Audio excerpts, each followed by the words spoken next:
All right, good morning, good afternoon, good evening. This is the End Time Truth Television channel. We urge you to subscribe to the channel, activate the bell icon by selecting all so that the next time we upload a new video, you will be among the first persons to be notified by Google. I'll be seeing you in the next video. Till then, shalom.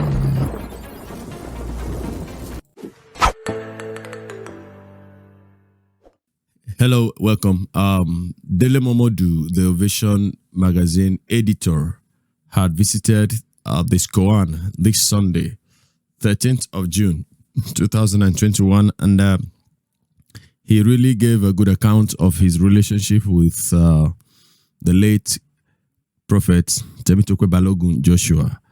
I would like you to watch the video and then also watch until the end, and you see how what he said and what Bisola said about him, just today as well, how much you think that Bisola was saying the truth or not the truth. I don't know. I don't know any of them personally, but Bisola seems to have mastered great knowledge of these people. And so she said something, and everything that Dele Momodu said in his meeting with SCOAN was just about confirmed by what Bisola eventually said. I don't know, could that be coincidence? I'd like you to watch yourself and find out. I'll be seeing you in the next video. It is not my story, so I wouldn't have so much to say, but a lot is beginning to develop just recently. Thank you very much. See you soon in the next video. Till then, shalom.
My name is Dele Momodu, and I have known Papa. I called him Papa for 2 decades or more. We had a lot of interactions. I remember some of the interactions now. I remember the first time we featured him on the cover of Ovation International magazine. He ordered for 5,000 copies in advance. We printed in England, and when the magazines arrived, I called him. I said, Papa, the magazines are here. He called me Alagba. I said, Alagba, bring 10 copies. So I thought he wanted to see it first, and then he would order for the rest. He had paid in advance. So when I got here, I gave him the copies, he liked them. Then I said, so when should we bring the remaining copies? He said, well, like, go and sell it and make the money.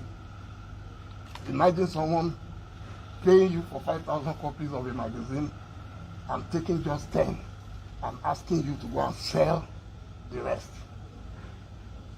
Then, shortly after, he called me back. He said, Alagba, you have caused problem in my house. I said, what happened, sir? He said, my wife said, how can I be the only one on the cover?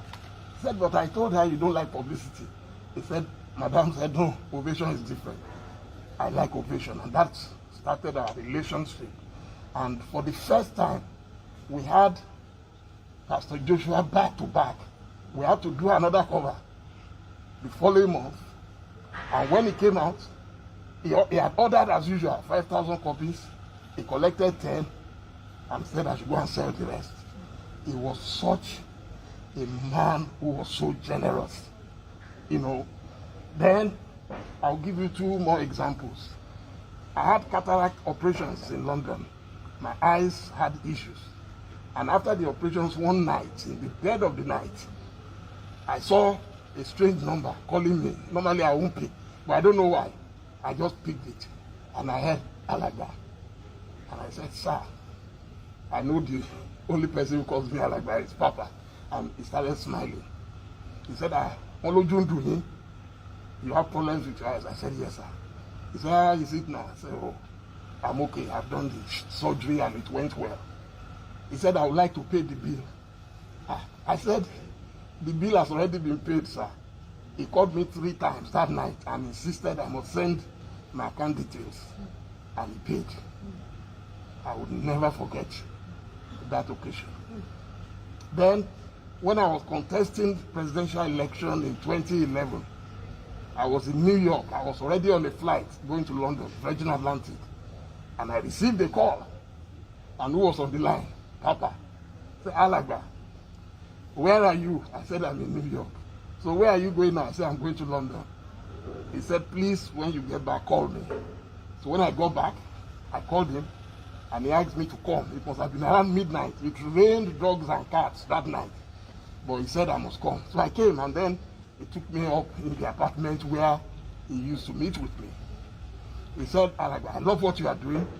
You are not going to win this election, but don't give up, because you are going to be very relevant in Nigeria.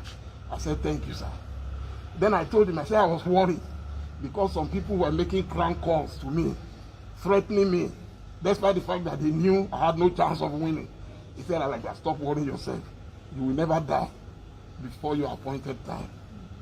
I took that from him, and from that day, I started living my life normal. And then he was carrying 2 carrier bags. I won't forget. One of them contained the usual church CDs, and the other was filled with money. He said, for me to let you know that I believe in what you are doing, and you shouldn't stop doing it, I have money here for you. And twice he called me and he supported my dream. The final example was 2 years ago. I had called him that there is an Israeli friend of mine who heard he was coming to Nazareth for the crusade, and they wanted to see how they could be a part of it. And he said, oh, he's already giving out to some other consultants, but I should ask the lady to call. And thereafter, Papa called me back and said, would you like to come to Nazareth? I said, why not, Papa? It will be a very good opportunity for me to see you, to interact with you, and then witness your crusade. In fact, that was the only crusade I ever witnessed. And I went with him. He bought the ticket, he paid for everything, and I went with him to Nazareth. And I can tell you that that was a huge experience to see a Nigerian, to see an African. Every taxi driver in Israel knew about Prophet T.B. Joshua. Here was the man that Nigerians nearly ran out of town. I wrote an open letter to him in 2017 when he said he was going to move away from Nigeria. I said, Papa, no, don't try, sir. This is your country. We have to fight it out, and nobody is going to chase you away from this country. Last week, it was Femi Fani-Kayode Day, and you know, They were trying to reach me. Omoyele said, have you heard? I know you are close to Prophet TB Joshua. I said, yes. Once Nigerians say, have you heard? You know, they are going to give you a bad story. I said, what happened? He said, he heard that the man has passed on. I said, what? So I started calling. I called Papa's number. It rang out. I sent a message to the WhatsApp. This is Dele Momodu. I didn't know I was sending a message to him in heaven, you know. And then later I was able to confirm. And trust me, since then, it's been hell for everybody.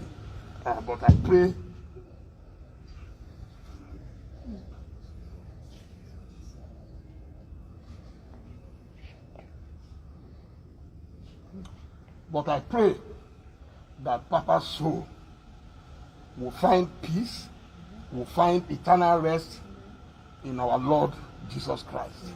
Whatever anybody may say about him, he lived a very good life. He lived a life worthy of emulation. As successful as he was very, very simple, easygoing, and I am sure he would not deliberately hurt a fly. So may God accept his soul, and may God bless all of you who are standing by and standing with him and his family. And may the good Lord protect you all. Thank you. Thank you, sir. Thank you. Thank you.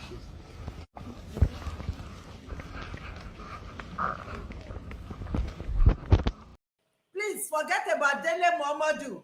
Dele Momodu is just going to meet TB Joshua and collecting money.